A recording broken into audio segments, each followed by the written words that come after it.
Welcome to episode 449, where I'm exploring optimization culture through an Ayurvedic lens and why constantly tracking, measuring, and improving ourselves may actually be disconnecting us from our body's innate wisdom. From sleep scores and step counts to rigid wellness routines, and my own experience from burnout and overtraining into a more intuitive, embodied approach to health, and why true well-being cannot always be measured by a device.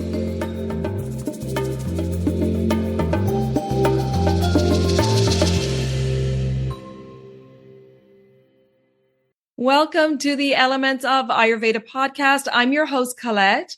And if you're new to Ayurveda, I recommend starting with the first few episodes where I introduce the foundations of Ayurveda and the doshas. To learn more, work with me, or explore my offerings, you can visit elementshealingandwellbeing.com. And for podcast updates, join me on Instagram at Elements of AyurvedaPodcast. And before we begin, just a quick note to say that this podcast is for educational and inspirational purposes only. It's not intended as medical advice. Now let's dive into this episode. Hey there, and welcome back to the Elements of Ayurveda podcast. Today, I want to talk about something that I think is becoming increasingly normalized in modern wellness culture, and that is optimization. The pressure to constantly improve ourselves, to track, hack, measure, upgrade, and monitor every aspect of our lives. Our sleep scores, step counts, protein intake, heart rate variability, recovery metrics, our workouts, productivity, and our fasting windows. And while technology absolutely has benefits and can provide useful information, I think many people are beginning to lose something important in the process. Their connection to their own body, their intuition, that inner awareness, and the ability to feel. And I say this with lots of compassion because I used to live very deeply in this world myself. Back when I was competing in triathlons and bike races, my entire life revolved around optimization. I wore a heart rate monitor constantly. I tracked every workout, every split time, every training session, every metric. My days became structured around performance and improvement. And externally, it looked disciplined and healthy. But internally, I was becoming increasingly disconnected from myself. I stopped listening to my body because I trusted the data more than my own intuition. If the training plan said to push, I pushed, even when I was exhausted. I remember practically falling asleep on a couch before a session at the track, but I forced myself to go, even when my body was begging me not to. And eventually, those whispers became burnout. By 2014, my nervous system and body had reached their limit. And that burnout experience ultimately led me to Panchakarma in Bali and beginning my journey with Ayurveda, which I discuss in detail in episode number 5. And looking back now, I can see what I thought was health was actually a very sophisticated form of disconnection. And this was back in 2010 when modern wearables were not a thing yet. Now, it's not just athletes using this data from wearables, it's everyone. And I have to ask, how is this affecting our connection with our inner wisdom? Because Ayurveda teaches us something very different from optimization culture. Ayurveda teaches relationship with our body, increasing our awareness, connection with nature and rhythm. Ayurveda teaches embodiment, not perfection. And one of the biggest shifts for me after that burnout was that I stopped outsourcing authority over my body. I never wore my Garmin or heart rate monitor again, but I didn't give up on exercise. I found a different way with Ayurveda, a way that didn't feel punishing and depleting. The energy behind it completely changed. Now movement is more relational, more intuitive, holistic, and nourishing. I don't go for walks to hit 10,000 steps. I go for walks because being outside feels good. The connection with nature and friends feels good. And because movement helps me feel grounded and alive. And I think this flexibility is something many people have lost in modern wellness culture. We've become so conditioned to trust external metrics over internal wisdom that many people no longer know how to interpret their own body's signals without an app telling them what's happening. For example, someone wakes up feeling okay, but then their wearable tells them that they had poor recovery and suddenly they feel anxious. Or they're exhausted and depleted, but because the app says ready to perform, they override their body and push harder. This is where I think we need to pause and ask ourselves, at what point does self-monitoring become self-surveillance? Because there's a difference between awareness and hypervigilance. And from a nervous system perspective, constant tracking can quietly reinforce the feeling that the body is a problem to manage rather than a relationship to listen to. Ayurveda views health very differently. In Ayurveda, health is dynamic, contextual, seasonal, and individual. Your needs change according to many variables: your age, constitution, life stage, the season, your digestion, your stress levels, your emotional state, sleep, environment, hormones, menstrual cycle, perimenopause, travel, climate, and countless other variables. But optimization culture tends to flatten health into universal metrics, as though every human body should function identically, regardless of context. And this creates enormous pressure. And especially, I think it affects those with high Vata or Pitta tendencies, because Vata already tends towards anxiety, overthinking, and hypervigilance. And Pitta already tends towards perfectionism, control, competitiveness, and self-optimization. So many wellness tools unintentionally amplify imbalance rather than reduce it. What begins as self-tracking can slowly become chronic self-monitoring. And the nervous system never fully relaxes. You're constantly assessing, did I sleep enough, recover enough, eat perfectly, hit my numbers? Did I optimize enough today?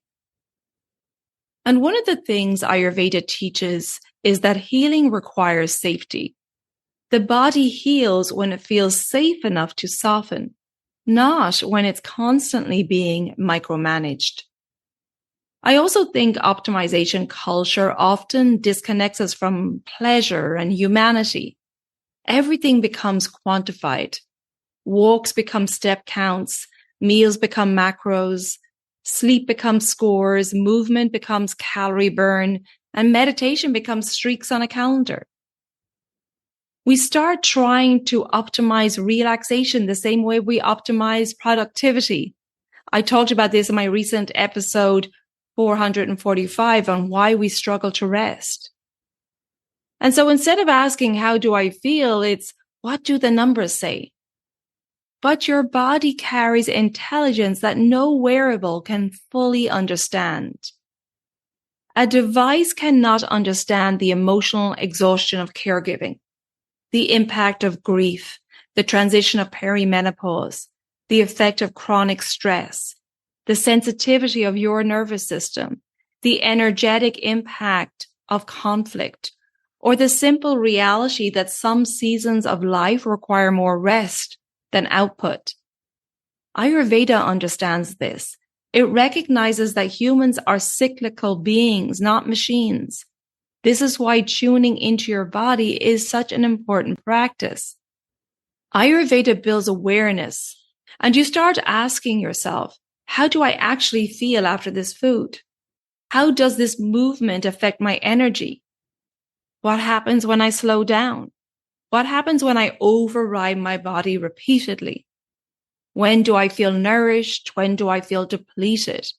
What increases ease in my nervous system? and what creates constriction? This is what Ayurveda makes us aware of. These questions build self-trust.